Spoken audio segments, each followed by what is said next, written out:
चीन दुनिया के दूसरे देशों से बिल्कुल अलग है, या यूं कहें कि थोड़ा रहस्यमयी है।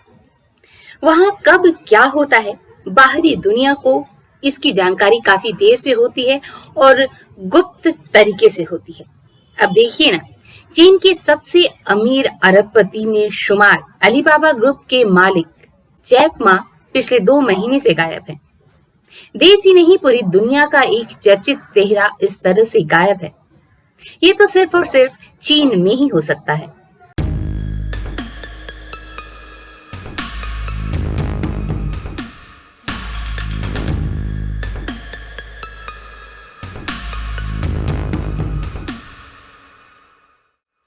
जैक मा की गुमशुदगी को लेकर अटकलों का बाजार गर्म है। कभी किसी रिपोर्ट में उनके गिरफ्तार होने की खबर आ रही है, तो कभी बताया जा रहा है कि उन्होंने खुद को सार्वजनिक जीवन से दूर कर लिया है। इस बीच एक ऐसी खबर आई है जो चीन सरकार के मंसूबों की पोल खोलती है।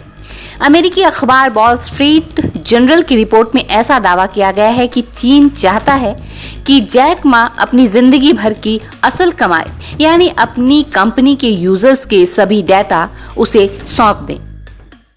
उपभोक्ताओं के डेटा के लिए चीन की सरकार जैक मा को लगातार बाध्य कर रही थी, जिसका वो लंबे समय से विरोध कर रहे थे। दरअसल चीन के वित्तीय नियामक चाहते थे कि जैक मा अपनी कंपनी एंट ग्रुप के करोड़ों ग्राहकों का कंज्यूमर क्रेडिट डाटा उन्हें सौंप दे। अंग्रेजी वेबसाइट वॉल स्ट्रीट जर्नल की रिपोर्ट के मुताबिक चीनी रेगुलेटर्स के इस दबाव और राष्ट्रपति शी जिनपिंग के साथ विवाद के बाद जैक मा के पास बहुत कम ऑप्शन बचे थे। रिपोर्ट में चीनी अधिकारियों के हवाले से कहा गया है कि चीन की सरकार को इस बात की चिंता थी कि जैक मा अपने बिजनेस को लगातार बढ़ाना चाहते हैं, लेकिन उनका ध्यान वित्तीय खतरे को नियंत्रित करने की ओर कम था, जो देश का लक्ष्य है। चीन के रेगुलेटर्स का कहना है कि एंट ग्रुप पर्सनल डेटा की मदद से व्यापार में इसका गलत फायदा उठा रहा है। दरअसल 2004 में जैक मा ने अलीपे के नाम से एक फाइनेंशियल पेमेंट गेटवे लगाया, जो देखते ही देखते काफी फैल चुका है। अब इसके 50 करोड़ से ज्यादा यूजर्स हैं।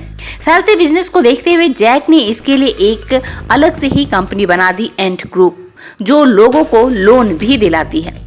इस अलीपे के जरिए जो ट्रांजैक्शन हो रहे हैं, उसके सामने बैंकिंग सिस्टम फीका पड़ गया है, जिसके बाद चीनी रेगुलेटर्स का कहना है कि जैक मा अपने अलीपे के जरिए लोगों को लोन दिलवाते थे और मध्यस्थ के रूप में पैसा कमाते थे, जबकि कर्ज का सारा रिस्क बैंकों के पास होता था। चीन के सरकारी अधिकारियों के मुताबिक इस बिजनेस मॉडल से जैक मा को तो फायदा हो रहा था, लेकिन इससे चीन के वित्तीय सिस्टम को खतरा पैदा हो गया था। दरअसल जैक मा ने पिछले साल अक्टूबर में चीन के वित्तीय नियामकों और सरकारी बैंकों की तीखी आलोचना की थी। जैक मा ने सरकार के सिस्टम में बदलाव की अपील की थी। इस भाषण के बाद चीन की सत्तारूढ़ कम्युनिस्ट पार्टी भड़क उठी। उसके बाद जैक मा के दुर्दिन शुरू हुए और उनके बिजनेस के खिलाफ असाधारण प्रतिबंध लगाए जाने शुरू कर दिए गए। नवंबर महीने में चीनी अधिकारियों ने जैक मा को जोरदार झटका दिया और उनके एंट ग्रुप के 37 अरब डॉलर के आईपीओ को हटा दिया गया और जैक मा के एंट ग्रुप के आईपीओ को रद्द करने का जो आदेश था, वो सीधा चीनी राष्ट्रपति शी जिनपिंग की ओर से आया था। जैक मा ने तो चीन के बैंकिंग सिस्टम की बुराई की थी, वहां की सरकार की नहीं। तो फिर क्यों चीनी सरकार को मिर्ची लगी?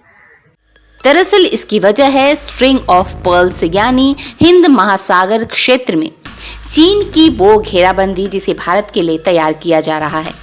चीन ने पाकिस्तान के गवादर, श्रीलंका के हबन टोटा, बंगाल की खाड़ी के सित्ते और म्यांमार के जुबती और मालदीव तक अपने सैन्य अड्डे बना लिए हैं। आने वाले दिन में चीन इन्हें व्यावसायिक बंदरगाहों के तौर पर संचालित करेगा। इस काम के लिए चीन $1 बिलियन से ज्यादा खर्च कर रहा है।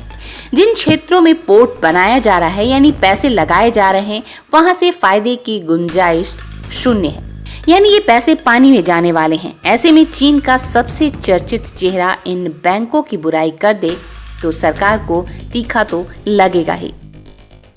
वैसे चीन में आवाज उठाने वालों का क्या हश्र होता है, ये किसी से भी छुपा नहीं है, और ना ही जैक ऐसे पहले शख्स हैं। चीन में बड़ी संख्या में ऐसे लोगों को सजा भुगतनी पड़ती है जिन्होंने कम्युनिस्ट पार्टी या शी जिनपिंग सरकार की नीतियों की आलोचना की हो। इससे पहले भी शी जिनपिंग की आलोचना करने वाले प्रॉपर्टी बिजनेसमैन रेन जिंगकियांग लापता हो गए थे। उन्होंने कोरोना को सही से निपटने के लिए शी जिनपिंग को मसखरा बताया था। बाद में उन्हें 18 साल के लिए जेल में डाल दिया गया। चीन के एक अन्य व्यवसायी अरबपति शियान जियान हुआ साल 2017 से नजरबंद है।